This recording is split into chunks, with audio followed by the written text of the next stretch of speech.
చెప్పండి మేడం, బీసీలకు ఎటువంటి అన్యాయం జరుగుతుంది? ఈ విధంగా పాటలు మీరు హెచ్చరిస్తారంటే ఏం చెప్తారు? నా పేరు మణిమంజరి సాగర్, బీసీ మహిళా సంక్షేమ సంఘం రాష్ట్ర అధ్యక్షురాలు. తరతరాలుగా చూసుకుంటుంటే ఇప్పుడు స్వాతంత్రం వచ్చి 78 సంవత్సరాలు అవుతున్నా కూడా బీసీలకు ఇంకా అనగదొక్కుతూనే ఉన్నారు. ఓట్లు వేసేంత వరకు బీసీలను వాడుకుంటున్నారు. ఓట్లు అయిపోయిన తర్వాత బీసీలను పట్టించుకోవట్లేదు. అంటే జెండాలు మోయడానికి, ఓట్లు వేయడానికి మాత్రమే మా జనాభాని వాళ్ళు వాడుకుంటున్నారు. అయిపోయిన తర్వాత మాత్రం మమ్మల్ని పక్కన పెడుతున్నారు. మేము ఏది రిప్రజెంటేషన్ తీసుకెళ్ళినా చిన్న చిన్నవి కూడా మావి మన్నించట్లేదు. మాకు ఇవ్వాల్సిన బడ్జెట్ మాకు ఇవ్వట్లేదు.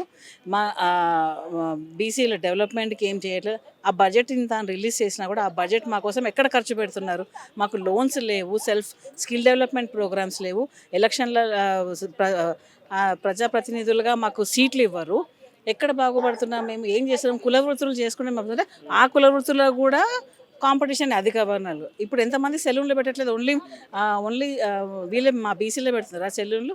ఓన్లీ మా బీసీలే డ్రై క్లీనింగ్ చేస్తున్నారా? ఓన్లీ మా బీసీలే వేరే పనులు చేస్తారు. అన్నీ మేము చేసే పనులన్నీ కూడా మళ్ళీ ఓసీలు కూడా వాళ్ళకు బిజినెస్ లాగా పెట్టుకొని చేస్తున్నారు. సో కుల వృత్తులలో అడ్డం పడుతున్నారు. ప్లస్ ఇలాగే కూడా మాకు రాజకీయ అభివృద్ధి లేదు. రాజకీయాలలో మాకు ఎందుకంటే ఏమంటే ఒకటే మాట అంటారు, ఎందుకంటే మీ దగ్గర డబ్బులు లేవు. మా దగ్గర డబ్బులు ఎట్లా వస్తాయి? ఎక్కడ వస్తాయి మా డబ్బులు? కులవృత్తి నమ్ముకొని మేము బతుకుతున్న వాళ్ళకి దగ్గర డబ్బులు వస్తాయి. మాకు రిజర్వేషన్స్ లేవు, మా పిల్లలకి భవిష్యత్తు లేదు.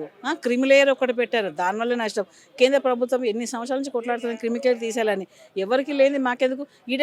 ఈడబ్ల్యూసీ పెట్టినప్పుడు మాత్రం అది ఎవరిని అడిగి పెట్టారు? ఎట్లా బిల్లు పాస్ అయింది? ఇప్పుడు వేరే బిల్లులు ఎందుకు పాస్ అవ్వట్లేదు? మహిళా బిల్లు పాస్ చేశారు. మహిళా బిల్లులు ఎట్లా పాస్ చేశారు? బీసీలు ఉన్న రాజ్యసభ మెంబర్ కానీ లోక్సభ మెంబర్లు కానీ వాళ్ళకి అసలు చిత్తశుద్ధి లేదా? బీసీ మెంబర్స్, పార్లమెంట్ మెంబర్స్కి ఎట్లా వాళ్ళు సంతకాలు పెట్టారు? చెప్తున్నారు కాంగ్రెస్ పార్టీ బీసీలకు పూర్తిగా న్యాయం చేస్తుంది, బీసీ డిక్లరేషన్ కూడా వాళ్ళు. అవునండి, ఓకే, సరే, బీసీ డిక్లరేషన్ చేశారు. ఎప్పుడు అయిపోయింది? ఇప్పుడు కాంగ్రెస్ ప్రభుత్వం వచ్చి 1 year అయిపోయింది. ఏం చేశారు ఇప్పటివరకు బీసీలకి? కాంగ్రెస్ ప్రభుత్వం ఏం చేశారు? ఇప్పుడు ఏమైనా ఆ భవనాలు అప్పుడు కొన్ని ల్యాండ్ ఇచ్చినారు, ఆ ల్యాండ్ని ఏమైనా వీళ్ళు కట్టుకోవడానికి డబ్బులు రిలీజ్ చేశారా? లేకపోతే మాకు ఏమైనా లోన్స్ ఇచ్చారా? స్కిల్ డెవలప్మెంట్ ప్రోగ్రామ్స్ ఏమైనా చేశారా? బడ్జెట్ అని రిలీజ్ చేశారు. 3 months అయితే కరెంట్ ఇయర్ బడ్జెట్ ఇయర్ కూడా అయిపోతుంది. ఆ బడ్జెట్ ఎక్కడ ఖర్చు పెట్టిండ్రు బీసీలకి? ఇప్పుడు మేము అడిగితే మాకు లెక్కలు ఎవరు చెప్తారు? మంత్రివర్గాలు చెప్తారా? చెప్తారా మాకు? ఫైనాన్స్ మినిస్టర్ ఏం చెప్పారా? బీసీ మినిస్టర్ చెప్తారా మాకు? ఇప్పుడు ఏం చేశారు? ఆ బడ్జెట్ ఎవరికి ఉపయోగపడింది? బడ్జెట్ ఏం ప్రోగ్రామ్స్ చేశారు మా డెవలప్మెంట్ కోసం? సో ఇది మీరు కూడా, మీడియా వాళ్ళు కూడా మాకు బీసీలకి చేయాల్సిన బాధ్యత చాలా కూడా ఉంది మీ పైన. ఎందుకంటే ఇది జనాభాలో సగం కంటే మేము ఎక్కువ ఉన్నా కూడా మా హక్కులు మాకు దక్కట్లేదు. మాకు రిజర్వేషన్స్ లేవు. మా పిల్లలు చదువుకోవడానికి మా దగ్గర డబ్బులుంటే మేము డొనేషన్లు కట్టలేము. రిజర్వేషన్స్ ఇవ్వరు. ఎస్సీ ఎస్టీ రిజర్వేషన్స్తో వాళ్ళకి సీట్లు వస్తున్నాయి, వాళ్ళు చదువుకోగలుగుతున్నారు. మాకు రిజర్వేషన్స్ లేవు. డొనేషన్లు కట్టి మా పిల్లలకి మేము డొనేషన్లు కట్టి చదివించుకోవడానికి మా దగ్గర డబ్బులు లేవు. మేము ఇలాగే బ్రతకాలా?